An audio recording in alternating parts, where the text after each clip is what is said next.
The stage is set for Moto3 and the Indonesian Grand Prix. This could be match point in the championship.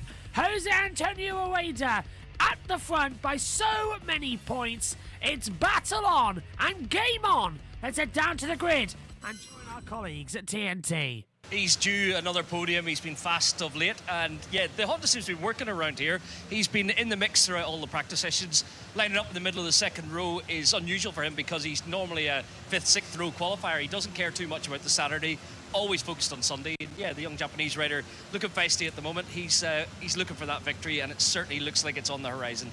We're looking at shots there of Max Keyless, who also you think would be bang up for this today. What a season he's managed to put together. Well, let's go back now. We just saw Rachel with Alvaro Carpe. Let's find out what he had to say. Alvaro, congrats on qualifying. Your best since Hungary 4 rounds ago. You've spoken about improvements. What are they and what can you implement to get a good race today? For sure the hot will be a very big part of the race. Also we'll see how the tires we manage.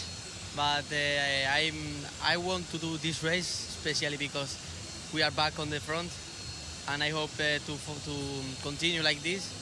And also we felt very good. We felt like with a very big difference than the past races because we have confidence in the bike. That's a big part that we miss on the past races. So that's a good thing to have here, and we'll see this race with the hot, with the tires, and I'm very anxious to do the race. Well, keep cool and good luck. Thank you. Well, Alvaro Carpe there, it's all smiles, being back at the front, feeling a bit better with that bike now, talking about the heat. How will the heat affect the tyres in Moto3? They will still. They'll play a big part in it. Absolutely, they will. So they'll have to be careful early on. That's why I think we'll get a big group. It's interesting. It's Joel Kelso's not a man of many words, but Alvaro Carpe is. It was quite a long interview for the grid. He seemed to be happy to talk. He seemed quite relaxed. It's nice to see him back up there, the rookie. He's had a real dip in form, but with 5 rounds to go, he needs to sort of rekindle that speed that he had at the start of the season.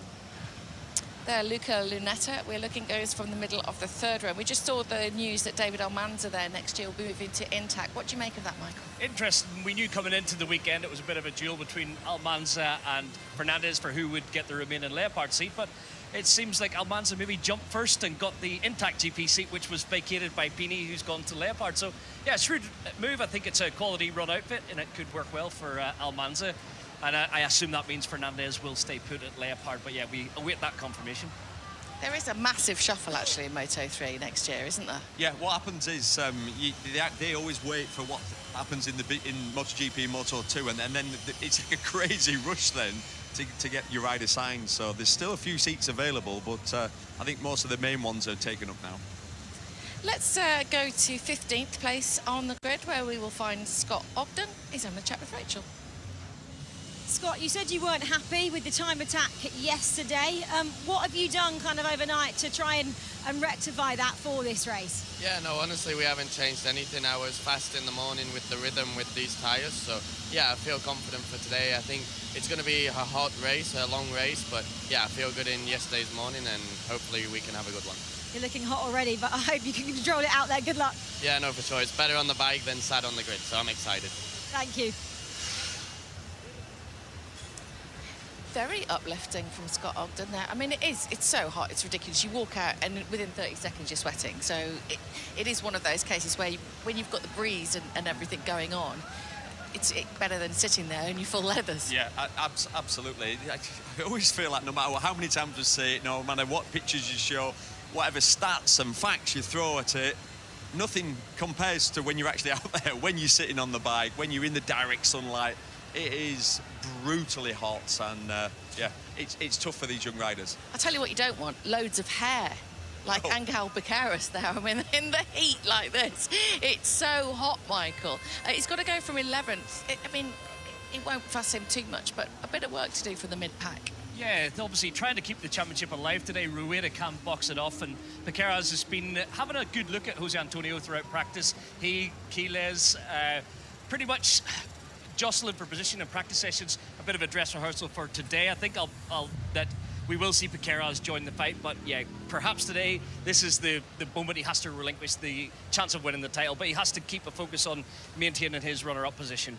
In terms of the championship, though, Jose Antonio Rueda hasn't had a fantastic weekend. He qualified in 9th, Neil. Yeah, slightly out of place, I'd say, with his qualifying position. I think he won't be panicking. I think I know he's got good race pace. He's consistent. This is his sort of track, if you think of Rueda. This is a fast-flowing track, but, you know, if the 3 races we've seen before, Moto3 races around this track, are anything to go by, it's normally a big group. Because people are paranoid about the tyres, so that no one wants to really risk stretching the field. And slipstream, there's so many fast sections on this track that on a bigger bike, you're not quite flat out, but you're absolutely wide open on a Moto3. So even though they look like corners when you look at a track map, they're wide open. So that creates a lot of slipstream, big groups, good racing. Can't wait. I can't wait either. So that's the situation. Just to remind you then, Jose Antonio Rueda needs to finish 101 points. He needs to be 101 points ahead of Ángel Piqueras by the end of this race, and then he would become the world champion. But your man in pole position is Adrian Fernandez, and we are looking forward to this one. Your commentators, Michael Laverty and Gavin Emmett. Hello. Hello, Susie. Yeah, here we go then. All set for the action for today's one. Let's see if we're going to have a cracker. 101 points by the end of today, and Rueda is champion. He starts, though, from 9th on the grid.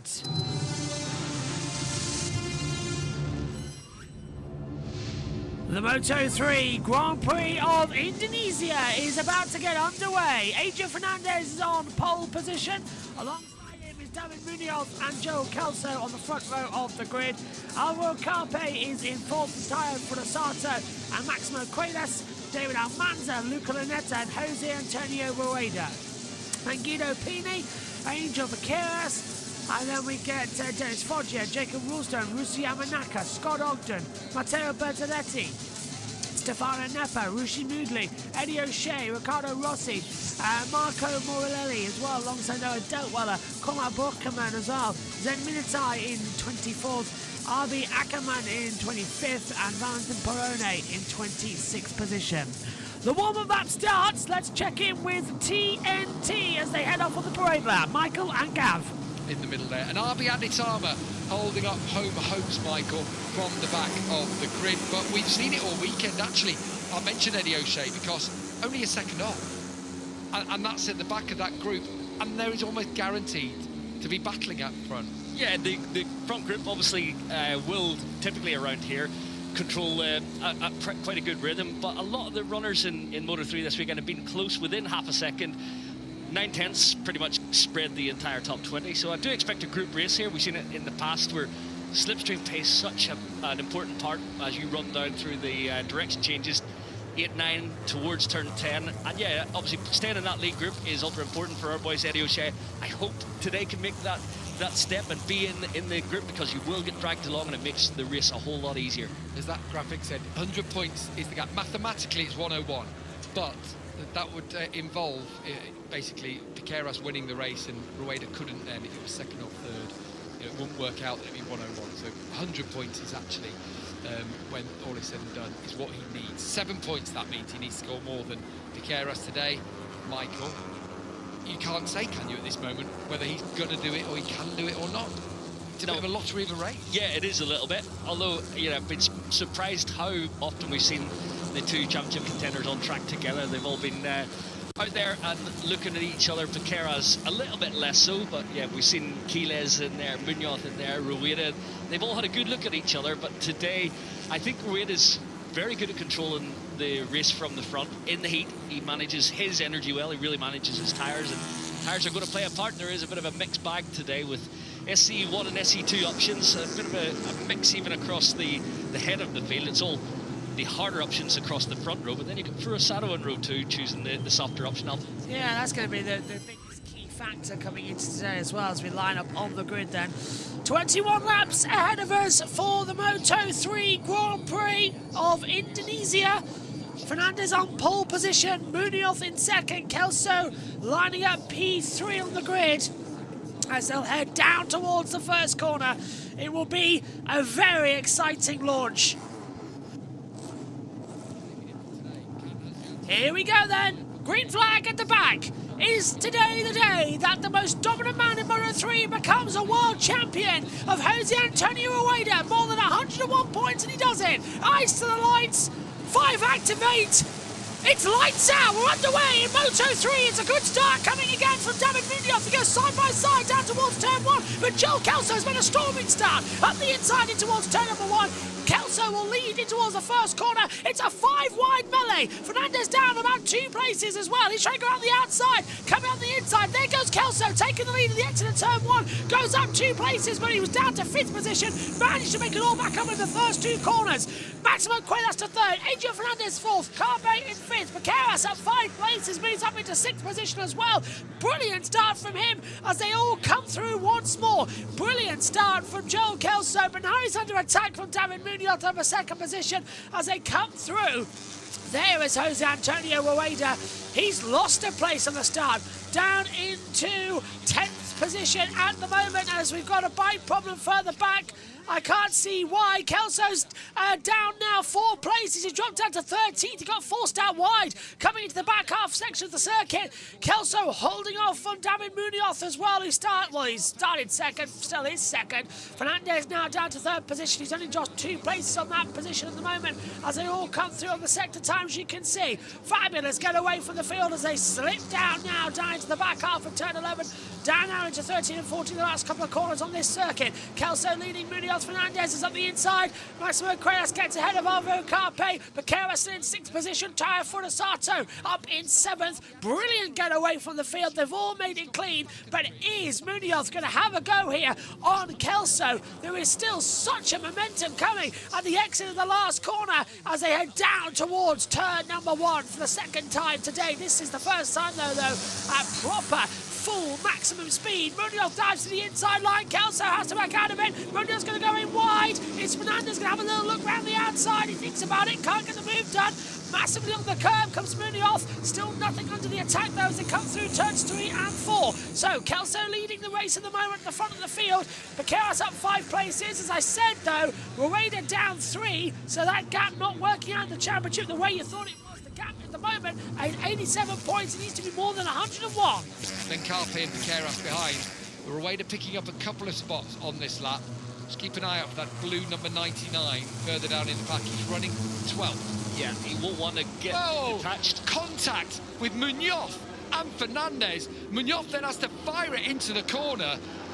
Wow. David Munoz loses 3 places. He has bashed his right handlebar there. That was proper contact. Yeah, and he was readjusting the front brake lever protector. That must have got bent right up, or possibly even the front brake lever itself. Yeah, was not happy with that, was he? Yeah, that was. He was fortunate. Both riders, he done so well to dive to the inside, go wide, and not have any big collision at the apex of turn 10. A good wherewithal, wasn't it? Actually, having had that contact and then dive to the inside to try and avoid everyone. Kelso's going to come under pressure here from Fernandez, going to sit him up, and then Quiles as well. I'm not sure if Kelso will be able to get back through on the inside. It's a good dress rehearsal for later in the race, when those kinds of moves will decide who wins. Yep, over the line we go then once more. This time, Adrian Fernandez back to the lead in the front. Maximo Cuevas into 2nd position as they come in. Joel Kelso now 3rd. Vaqueras up 7 places, goes into 4th position. Can the 36 trying to sneak away through on the inside, but he's under attack this time from David Almanza, who sneaks back up the inside. So Almanza takes 4th position now, back away. He's back into 5th as Alvaro Carpe is under his attack now as well as Vaqueras holds on for 4th place in the first corner. They're all still ducking and diving out there, so that was to be. Sadly, slightly expected. Let's take a replay then of that contact moment, Michael. Out of turn 9, so Fernandez on the 31 there. You've just seen Munoz a bit hidden. Yeah, and actually Munoz there taking to that inside line and just found Fernandez in his way. Yeah. Fernandez done nothing wrong there, No, lines converging there really. There's no big shift from either. It's just how they both go for the same part of the circuit at the same time. Actually, it is the lever that's up. You can see the double grab for David Munoz. So I've got to say, he done so well to stop it up there with the Rossi, long lever penalty. that high in the braking zone and not run off the track. Ricardo Rossi, a double long lap penalties just flash up on our timing screens. Kelso and brought Vaqueras as well with him as he... And he's jumped the start, that's why. He's jumped the start.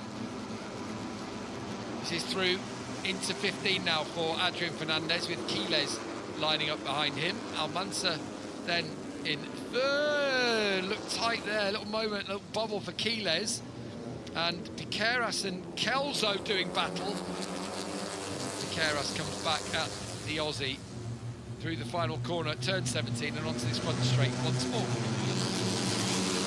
Rosado and Rueda have regrouped and got back across to the rear wheel of Rulston. So yeah, they've joined the group. And it is confirmation, a double long lap penalty, Riccardo Rossi. So a jump start for Riccardo. The Italian's day has got a whole lot tougher. Yeah, he's just ahead of Scott Ogden in 21st position. I'll say Eddie O'Shea's having a good ride. He's in behind Zen Mitani, just off the back of this group. He's down in 18th place. What a race so far. Sorry, Michael. Jose Antonio Rueda just in 10th at the moment. Rueda doesn't often like to be mired in the pack. He likes to keep himself in the safer, pointy end of the race. But yeah, at the moment, just having to keep a watch and brief. It's been the case, hasn't it, over the last few rounds, though? If you think back to Barcelona, Misano... Stefano Nepper crashed. Stefano Nepper has dropped down the time screen order into 25th position. I can't... is he still circulating? Rossi's completed one of his long lap penalties. Yes, Stefano Nepper's had it's a transponder issue for him. That's what's going on there. David Mignoth had a Kelso. Oh, again, Stefano Nepper once more having a issue on his ride telemetry data. That is sadly not surprising. We've seen that several times before in motorcycle racing. Fernandez leading, but Quiles and Almanza right at the back as well. Munoz slips on the inside of Piqueras as they come through. So Angel Piqueras going to have to watch out a little bit more over the line. Rueda is in 10th position. The gap is 1.122 over the line. Munoz with a 137.562 has the fastest time of the race, but 4 wide to the first corner. Oh, and the 36 of Piqueras having to sit up and not go off the circuit. And loses a roundabout position as well, down to 10th position. That puts Rueda back into the fight, though. Gap needs to be more than 101 points, remember, in the standings before it can be changed over. This is turn 1. So Piqueras on the inside, the 66, the 64 to the right and to the left of him. And he just makes the slightest of contact with the 64 coming through as well of David Munoz. And that just sends Piqueras wide at the first corner. Double yellow. And is that Joe Kelso out of the race? Because he's going down the timing screen. Sectors 2 and 3. Rossi's completed his long lap penalty. It is Joe Kelso. Joe Kelso is dropped the bike down, I believe. That is looking to me at turn 10. So he might be able to restart the bike and get going again, but that is a double yellow flag removed. But Kelso on the floor there. That puts Rueda into 9th position. I think he's been able to rejoin the race. We'll keep an eye on our timing monitor. He has. Kelso has restarted the race, but he's dropped all the way down to 25th and last. The battle at the front keeps on going as Fernandez leads from Maximo Quiles, Almanza, Munoz, and then Carpe, Rosato, Rueda and Piqueras battling over 8th position at the moment. The gap is 94 points. The top 2 in the championship now doing battle. If the gap is more than 101, Rueda will be champion here in Moto3. The world champion could be crowned as they fly through back into turn 1. It's lap 6 of 20. Really good to see for Jacob at this point in his season. He's looking for a seat next year and just trying to prove what he's capable of. His seat has been taken. Rico Salmello will move into the Tech 3 squad. So Joel's just setting his stall out, and a few good races, it can help everything career-wise at this point. He's got a good... Oh, he's going to have to give it up there through the fast right-hander, but he's got a good group around him. Rulston, yeah. Right, this is what happened. Where's Kelso there? Oh, it was a heart. He dropped the front on the inside. He's all by himself. Yeah. Almanza just biting off a little bit more than he could chew. That's unfortunate. Yeah. Much better from Carpe, as you mentioned earlier. He's certainly rebounded a little bit from this tough run for a few races. Just hanging in there in the lead group. Further back, Eddie O'Shea and Scott Ogden are leading their group now, just ahead of Zen Mitani, but Zen has been given a long lap penalty because of a shortcut at turn 3. Oh, Zen. He's going to drop behind Marco Borelli as well. Mitani then out of having it. a battle just on the edge of the points. So tight, isn't it, in there, with Carpe and Munoz on that occasion. Yeah, they're happy rolling around that turn 16, pretty much leaning on each other. There's been a bit of contact over the weekend, but yeah, the Moto3 bikes are easier to touch and bump a little bit and not cost you too much time.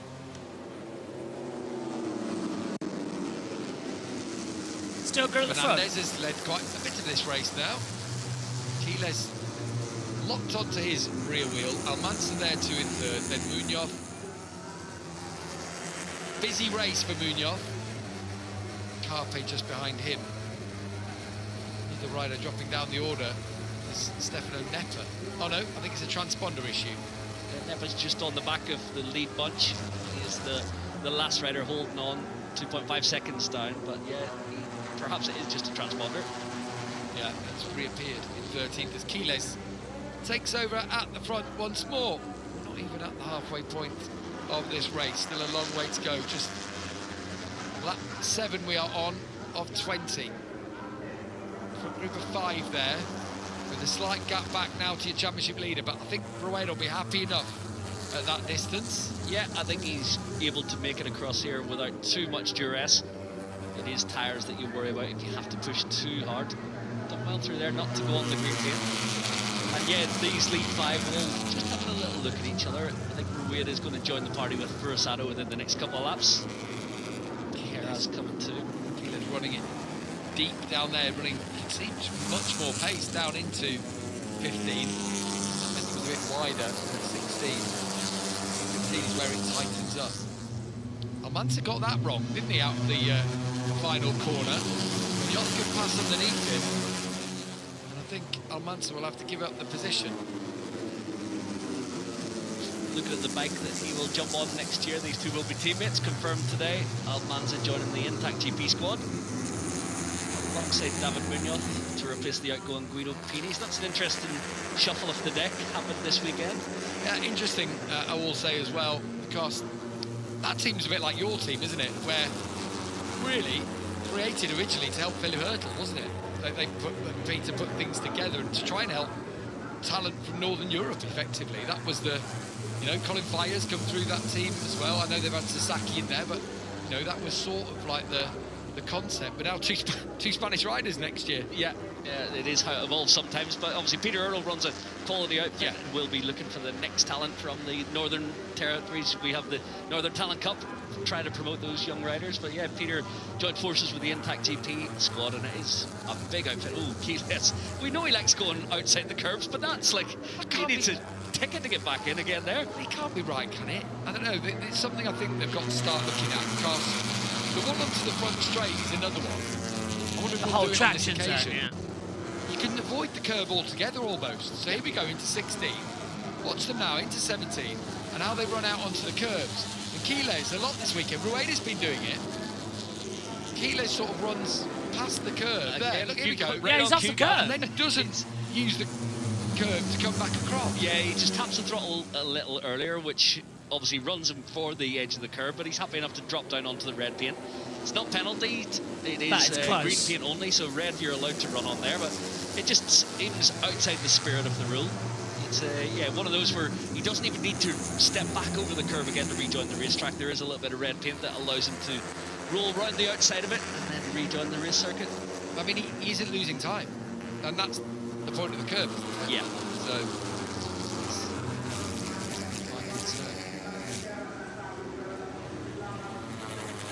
green paint isn't about, you know, wanting to penalise riders. It's about not getting a disadvantage. Yeah, creating those artificial track limits that used to be grass, but for safety they're now tarmac. And it is obviously a bone of contention with some riders and fans alike. Ooh, here Back we go. and forth here. It's getting tight in there, but Rueda on this lap has decided, right, I've had enough of sitting tight. Here comes David Munoz. Thank goodness. Munoz back on the inside line. We had to back out of that one before an accident. The direction change. There's a similar one there yesterday, wasn't there? That was Aldeguer had to think about that, didn't he, on Bezzecchi into there, but the corner speed not allowing him through. Right, so it's Fernandez back at the front with Quiles relegated to second, and now Rueda starting to motor. He's there in But third. look at the gap, 101. If it remained the same by the end of the race, He's champion. Rueda would be champion. Yeah, we reach half race distance, and Rueda comes to the front, just keeping things safe. Becerra's out over the curb as well at turn 17. That puts it down. Yeah, as it stands, that puts Becerra on minus 103. So Rueda at the moment is title chance. A lot to be decided as now Carpe On the inside of Almanza has at 1. a close look of the stickers on the side of the Leopard bike. Almanza just dropping a couple of spots on this lap. Back to 6th for him now. His teammate leads. Fastest rider on track the last few has been Rueda, quite clearly as well. Has he got a little bit something extra? His control through the field has been impressive to watch. It's been subtle, but cleanly done every time. And now Fernandez is trying to up the ante a little and stretch the grip.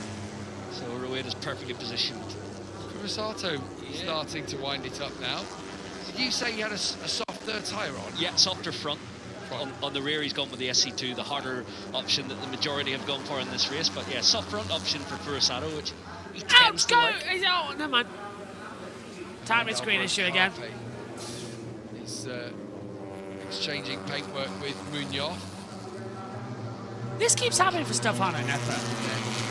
Without touching the green paint. Look how close Carpe is there to the inside of Munoz. Munoz going to try and hold tight. Title the chance. natural racing line there, Michael, in this last sector is to leave the door not even slightly ajar, but completely open. Yeah. Yamanako's received a long lap penalty as well, by the way. As across the line we go. We're past halfway in the Moto3 Indonesian Grand Prix. It's Fernandez, Rueda, Cuelas, Munoz, Carpe, the top 5. But Rueda already in 2nd position. He's made his way through 7 places. This could be title chance, and that's why turn 1 wide went Maximo Cuelas, Rueda taking 2nd. Yamanaka, who's at the back of this group. Just see right at the top there on the empty helmets MSI bike. And he's going to drop back, perhaps to where Stefano Neto is, just off the front. It is title chance, by the way. The gap must be more than 101. You see the escape route on the right-hand side of the track, but you've got to lose a second after you go through that shortcut. Unfortunately for Yamanaki, he hasn't done so. Zen Matani has crashed sector 1. Did it before about his no, he's back. He has come back through in 13th. They said it's a crash. We've just been told, but Zen Matani it's actually. Matani, yeah. Which is a shame. The Japanese rider was having a He's good rejoined. weekend for his first GP. He had done his long lap penalty, so it wasn't in that or anything.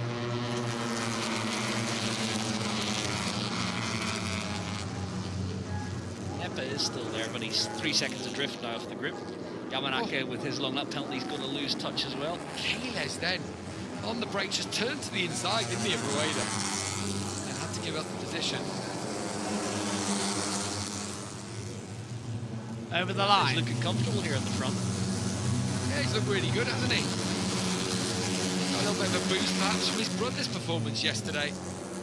Yeah, good weekend all round for the Fernandez family with Raul on the podium and front row. Pole position for Adrian and leading the way here just past the halfway point. They seem to enjoy it here in Lombok.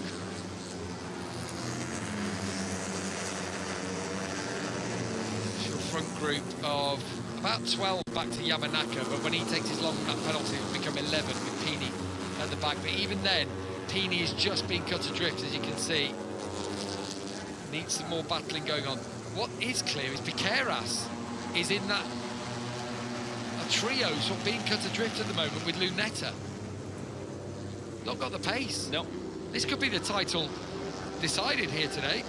Yeah, Becerras needs to win really to keep it rolling onwards, and he doesn't quite have the pace. He is languishing, although you never rule him out because he can somehow find a way into the battle in the latter laps of a race. Keyless can still prevent, and Munoz actually, Rueda from winning the championship, but it needs him to win and Rueda not score many points. The gap between them is 111, so he needs obviously over an 11-point gap. Just keeping it alive is Munoz making a move on for Asado. Munoz moves on the inside then to 5th place. Try run for him, and Tayo's not high. He's looking at the move back in 17, thinking about it. Look, Michael, at the end of the race, someone is going to stuff it up on that one, especially on a dive to the line. Yeah, there's an opportunity to bounce back if someone has you in 16, and it is a run to the flag. You're going to send it back up the inside there. Guttural sounding microphone on board. They do sound different, these Moto3 bikes, don't they? Yeah, the little single cylinders with a single exhaust pipe, they make some noise out of it. Have them singing all the way around this racetrack. Yeah, Rueda again through the fast corners, just eating up ground. Look at this. He actually got a little bit too close there, didn't he? Behind him, Carpe also. Oh, Carpe out of shape.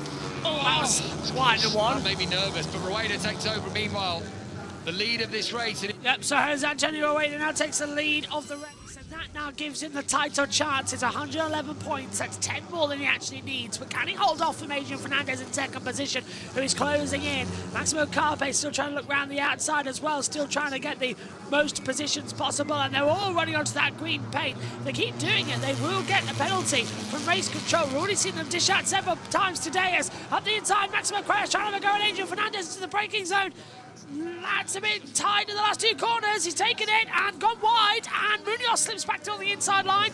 So Munoz now takes second position. Quaylas now third. Fernandez drops down into fourth position. Jose Antonio Rueda leads the race at the moment as we take a replay of that melee of the last couple of corners. In front of him. Look at Rueda at the front.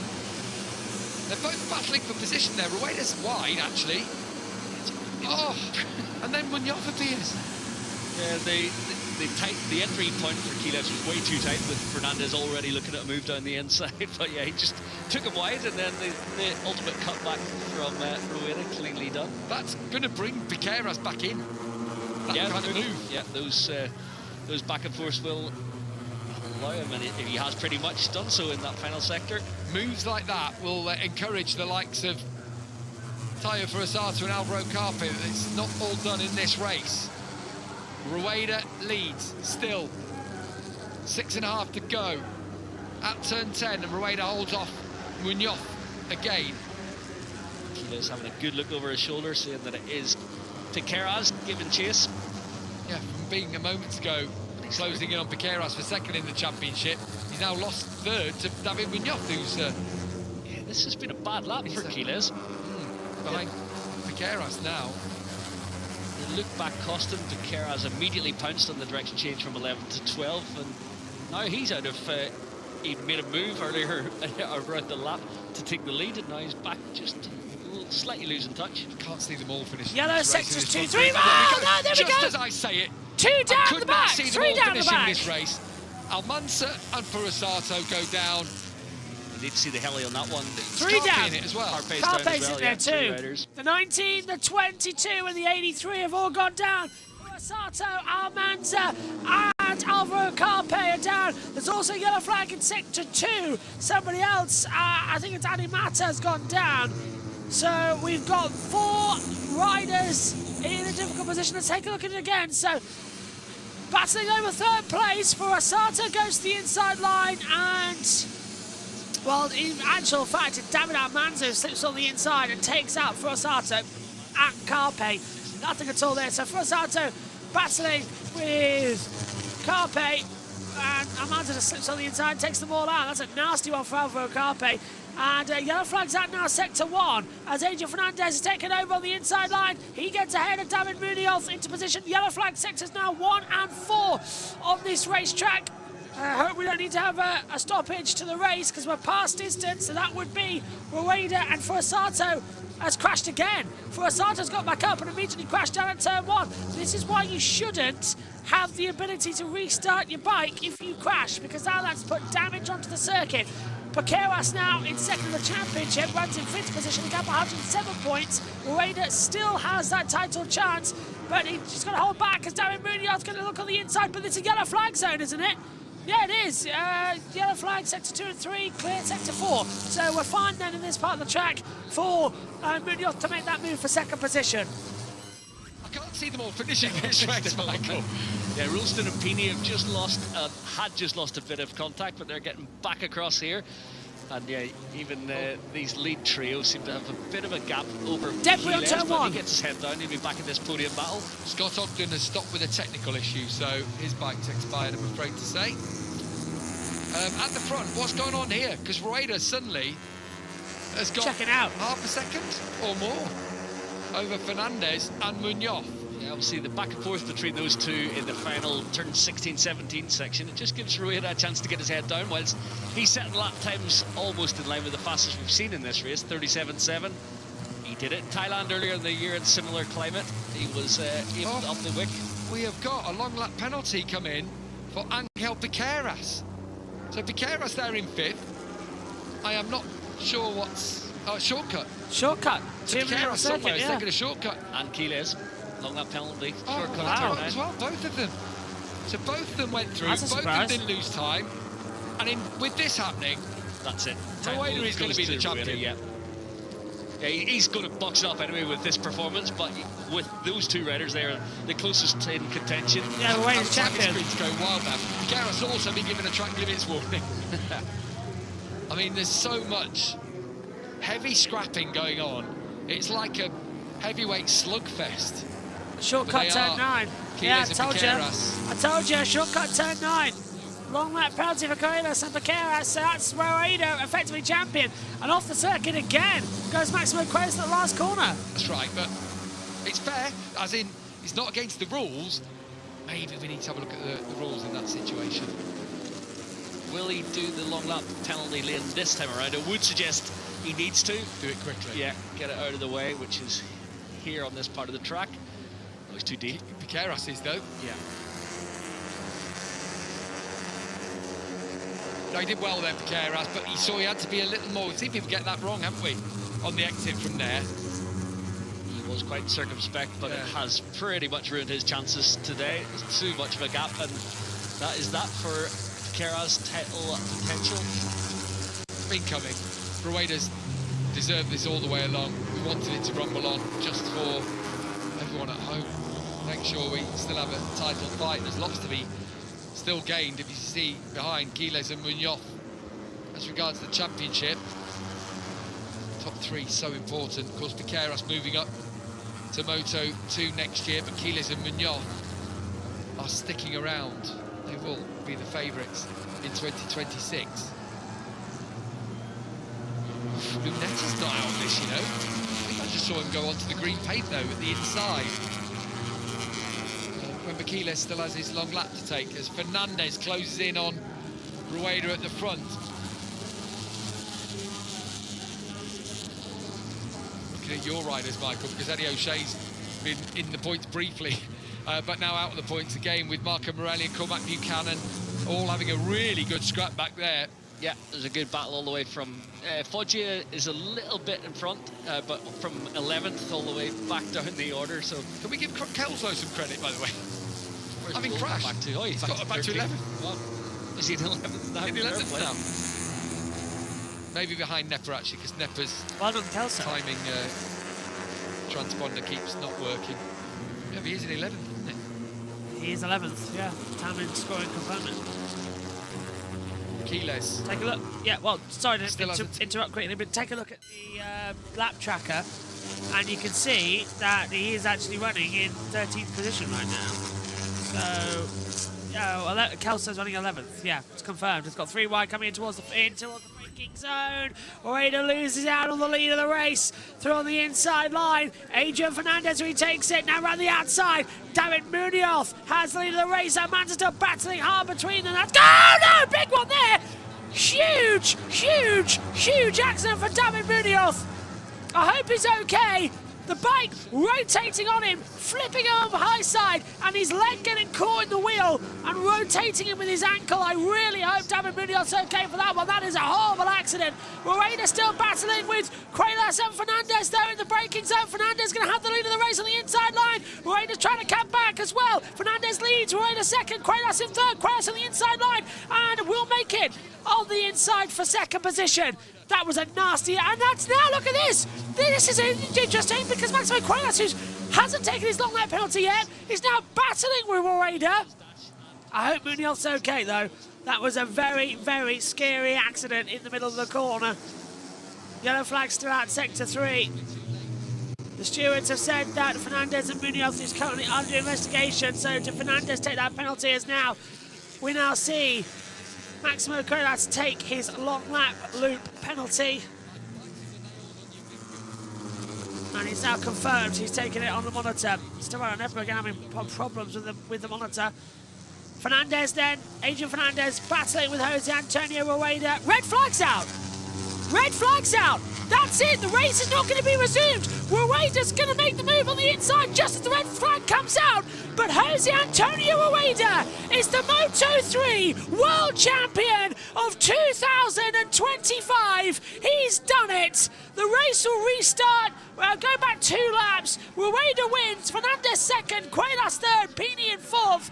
But it is Jose Antonio Rueda who is the 2025 Moto3 World Champion. He's done it. The most dominant man in 2025 has completed fantastic runs as Fernandez has been given a long lap penalty. So that's going to put Rueda, Cuelas and Pini. Guido Pini's on the podium. Fabulous run, fabulous run. But the red flag comes out. 2/3 distance has been completed. The race will not be restarted for a lap dash. It is race victory and the World Championship for Jose Antonio Rueda.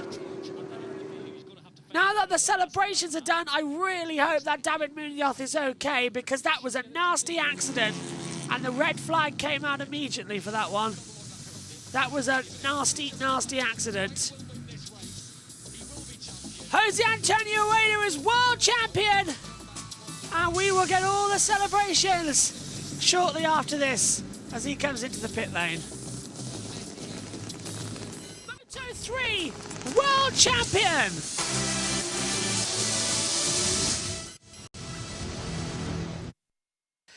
Adrian Fernandez has been given that double long lap penalty. So Rueda also wins that race. We'll see how that changes because the lap, it goes back to the last complete lap, of course, as well, which would be Rueda taking it just as the red flag came out, it came through. But that race is now stopped and will not be restarted. I really hope that David Munoz is okay.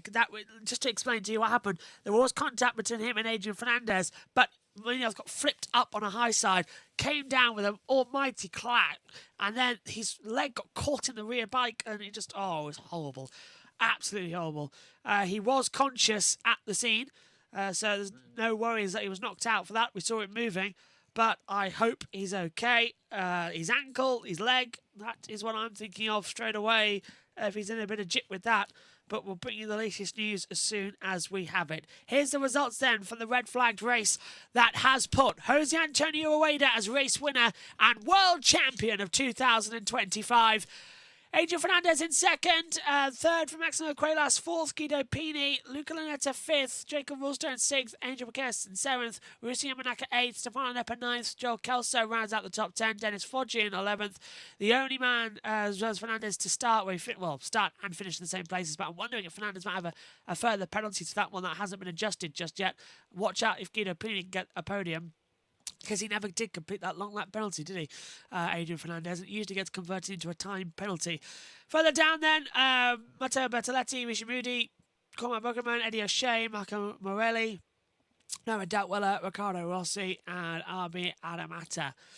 Munoz, Al Almanza, Fonasato, Carpe Ogden, and Mitani as well, all taking the exit. But with a gap at the front of 4 points. He is world champion this year. Still no idea if Fernandez is going to stay in second position. Yeah, the red flag is due to David Munoz's crash. No further information yet. We'll bring it to you as soon as we have that information. But the red flag came out with 2 laps to go for the Grand Prix of Indonesia. So we'll hold on and keep it going. But right now, let's take the celebrations with our new Moto3 World Champion here in Indonesia at Mandalika Street Circuit. Jose Antonio Rueda has dominated, and he's now down on the field as we send it down to TNT. Welcome back to Mandalika, the Indonesian Grand Prix, and we've had a little bit of a change around in Parc Ferme. Jose Antonio Rueda, still not on our timing screens, but in Parc Ferme, has the number 1 in front of him. He is going to be the winner of the race. He is the world champion for 2025 in Moto3. And it has been fully deserved today, Michael, because he was 14th on that opening lap. I didn't see any silly moves from him, but there were quite a few from the riders around him. Yeah, certainly a few questionable overtakes and contacts made throughout that race, but not from this man, the deserved world champion. A classy performance once again from Jose Antonio Rueda here at the Mandalika circuit. He just had things under control when he needed to, worked hard to get across, and yeah, should be well proud of his title and the further victory today. Yeah, 9th Grand Prix victory of the season for him. 19 years of age, from Seville in Andalusia. And he's going to be your world champion this year. Still, our timing screen is struggling to catch up with everything. But it looks as though it'll be Max Quiles, despite having taken a long lap penalty towards the end of that race. Max Quiles will take third. Luca Lunetta will take second, sorry. Luca Lunetta will take third. And for Lunetta, that's some comeback, isn't it? From injury that saw him out of 4 races after he was collided with, heading to the line in Assen. First podium since Silverstone.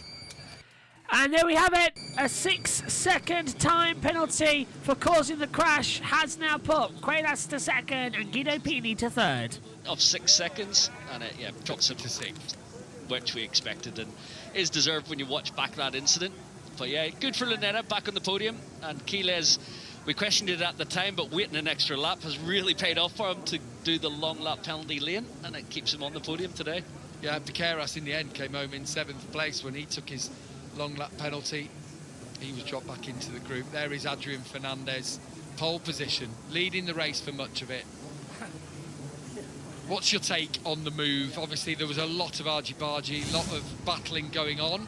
Yeah, he didn't need to pull as far to the right. He could have left Munoz a little bit more room, but just a little over-aggressive on the overtake. He rode the normal racing line, which will be his argument, but when there's another bike there, you can't do that.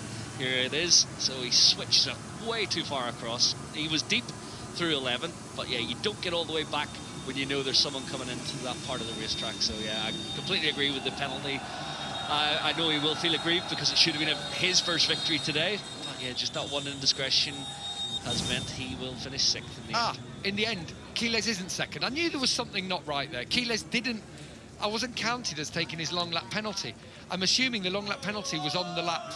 So it was on the lap that we got the red flag. We got the red flag. So they give it to him then post. Yeah, so he's been taken out. I was going to say, it didn't feel right. Yeah. Because on our timing screens, it had Max as 0.083 behind Rueda. I'm like, well, that's before he's taken his penalty.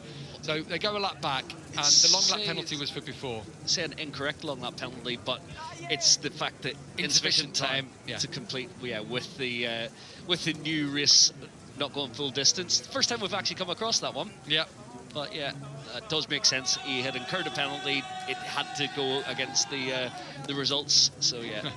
And there's two kids, two Italians, who are lanky lads actually, but they have scrapped their way to this stage of their careers, haven't they? And that's Pini's first podium. Yeah, first podium for the young Italian. He's had a tough old season. Will vacate the Intact GP seat next year and move to the Leopard squad. But yeah, this is well deserved in the end. He worked hard there. Him and Lunetta, look, that's a forlorn walk back, isn't it? Look, Quiles gets. Oh, that's good of him. Straight away, he takes his Pirelli hat off. Quiles a trudge back, but 4th place. Do you know who it helps? Is Jacob Ralston, who's up to 5th. Yeah, top 5 for the young Aussie. Really good. That's got to be about his best result. I would have said so. Joint best for Ralston. No, he's 8th previously, so that's Ralston's best. While they're celebrating the World Championship, I want to have a word for you, Michael.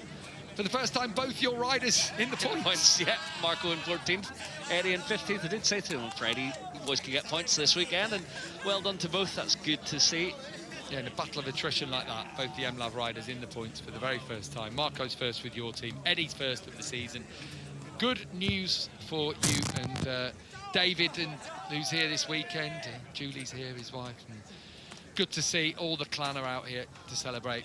But Rueda is the one who'll be celebrating hardest and longest here tonight.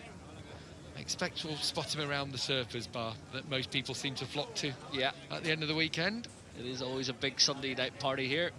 And when you've won the world title, as Jose Antonio Rueda has done in style, certainly he will enjoy it. It'll be a big celebration. He seems such a level ahead. I don't know whether he's a party boy. Yeah, Jose Antonio. Don't know too much about him, to be honest, but he does seem very mature in his approach for such a young lad. Well, that's helped, hasn't it, have the IO team behind you. Right, Guido Pini, a bundle of energy. What's he going to be like after his first podium?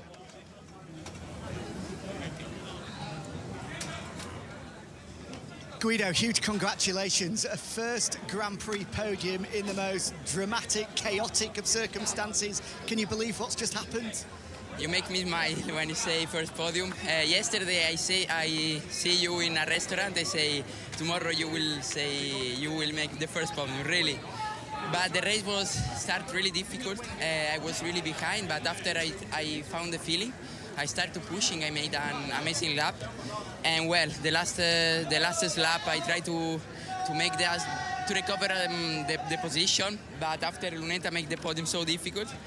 But well, we are now here in the podium. We have to be so happy. So thank you to all the people come here, and also to the people in Italy. They wake up to look the race. So thank you so much. Congratulations. Thank you. Chuck up the yard, making dreams come true here in Mandalika, as Guido Pini foresaw that yesterday evening around the town of Kuta, and now has got his first podium finish. And it involved a few people falling by the wayside, penalties here and there, but a good solid ride again. Yeah, as he said, Luneta made things hard for him, a bit of battling with his compatriot, but in the end they get to stand on the podium together. Look where he is on the outside there, that's through turn 16. That was one of the key zones in this race, wasn't it? Some of the moves in there, sketchy. Sketchy doesn't do it justice.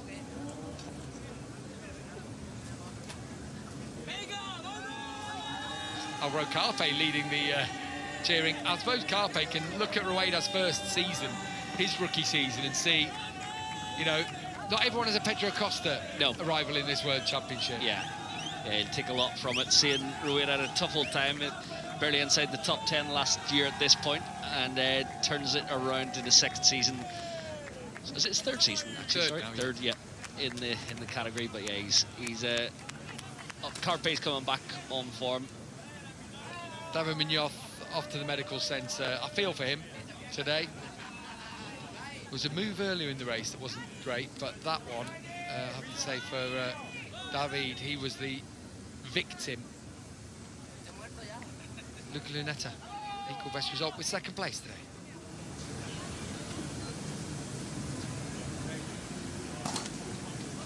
Luca, I can see the emotion on your face, just how much this means to you. It's been such a journey this year, from the most horrendous injury now to be back on the podium. Can you just describe the emotions? Yes, I'm super happy. I'm honestly, the last months have been really hard. The injury has been really complicated. I felt scared, really scared crash. But with the good people with you, it's everything more easy. And I come back, I have to thank my family, my mental coach Costanza, everyone, my girlfriend, my family, my mom, my sister, the Italian Federation, everyone. It's been a crazy race. I gave everything till the end. I'm not 100%. I'm not 100%, but I gave everything, and now I'm done. Definitely. I don't know if I will recover for Australia. No, but no joke. I'm really happy. I want to thank all the people. Sure, I missed someone important, but really thank you, and one kiss to everyone. Ciao. Great to see you back. Thank you. Gus. What he's been through, still not 100%, but impressive. He got second place in Thailand last year, so obviously hot and humid and steamy conditions, not a barrier for him to perform. No, the young Italian deals with it very well indeed. Yeah, coming back from injury, you can see him hobbling about the paddock. It's not been an easy return to form for him. Yeah, new 3-year contract in his pocket for next season in Moto3. with the Moscoscuro outfit.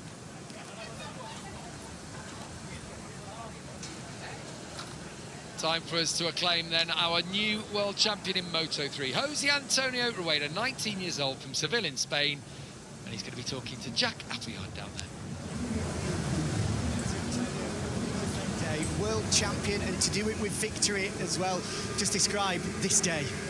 Just incredible, you know. I remember all this moment that everybody don't believe me, and I try to keep going. Also, thank you for my parents for all the way, and all the people that support me in the house. And well, I can explain with more words, but thank you for everybody to believe me in the beginning of the way. Also, my father for everything, to know me all about the life, and also Trigo, because he showed me the discipline. Thank you for him. And yeah, I'm very happy today. Huge congratulations. Thank you. Such a lot to take in, winning the World Championship. Very emotional interview from Jose Antonio Rueda. His dad is here. We've seen him in the garage, and obviously all the support has carried him through to this. He's done so well in junior levels, Junior World Championship, Red Bull Rookies, and then coming here, and he just can't believe it, but he deserves it so much. He's been so dominant, hasn't he, this year? He really has. What a beautiful interview. That's what I want to hear. I want to hear what it means to him, the sacrifices, thanking everybody. And he's totally deserved it. It's his third season in the championship. We expected probably more when he first came in, because there was quite a bit of fanfare around him, and maybe that first year wasn't as good as we expected, but he built last year, and this year he's absolutely dominated.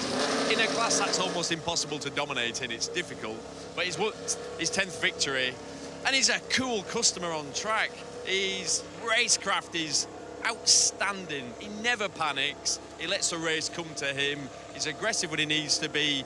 He's safe when he needs to be, which is a word we need to talk about, because that was one of the most dangerous races I've ever seen. It was bizarre, and I think Gavin Michael called it so well. They could feel what was going to happen, and it eventually happened.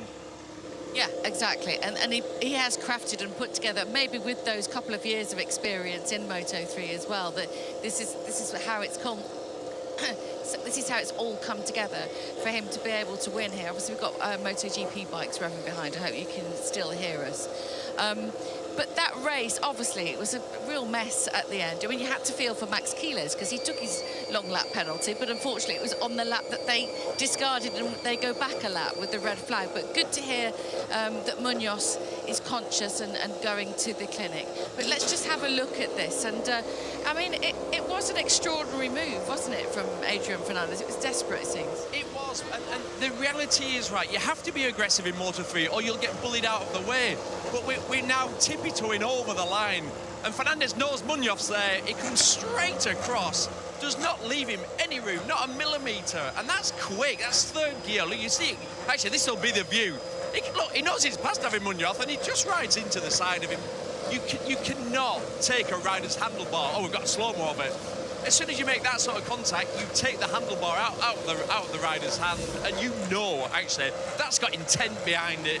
And we know David Munoz's really aggressive with other riders, and almost, let's say, brings it on himself a little bit. There were some moves from Munoz that were right on the limit line, and then he's got it paid back with a bit of interest, and he's gone down. But you have to be aggressive, yes, but you have to be intelligent. Rueda's the intelligent rider. He's the one with the World Championship. Fernandez, Munoz, they need to understand that limit line.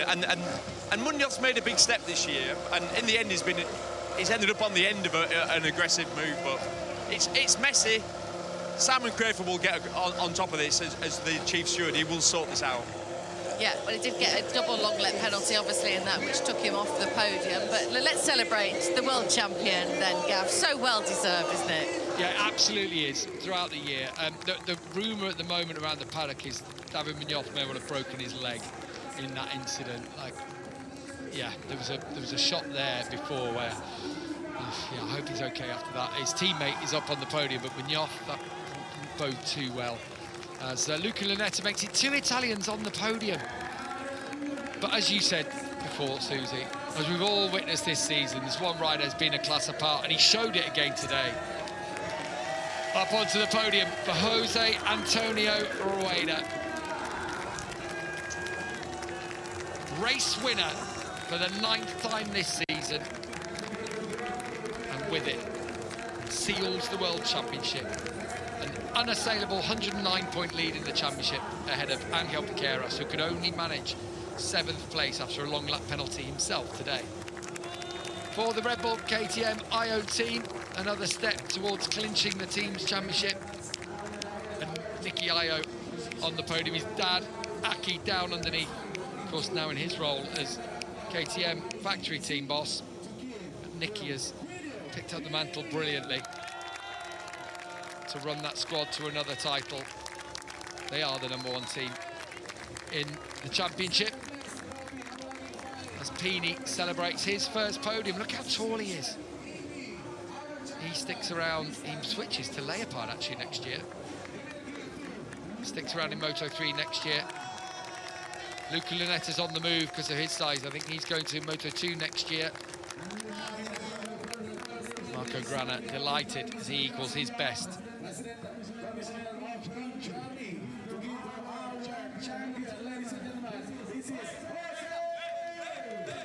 But time to celebrate for the rider who's taken victory here in Indonesia. And with it is the 2025 Moto3 World Champion, Jose Antonio Rueda.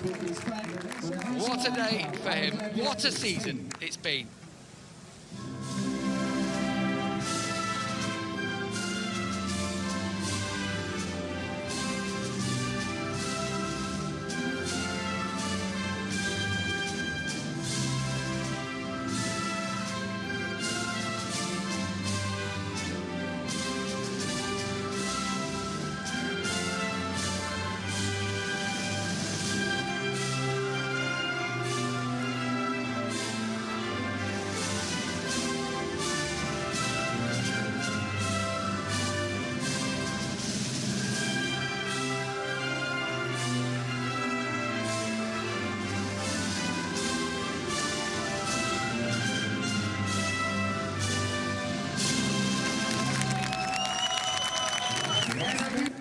The Moto3 World Champion is Jose Antonio Rueda. A fantastic achievement for him. And now the celebrations will participate. No champagne here. But what a fantastic opportunity to celebrate coming off. Rueda is the champion in Moto3. We'll be back shortly, as we'll be back for Moto2's Indonesian Grand Prix. And 22 laps will be ahead of us for all of the action. Join us in a few moments when we go racing once more. Bye-bye.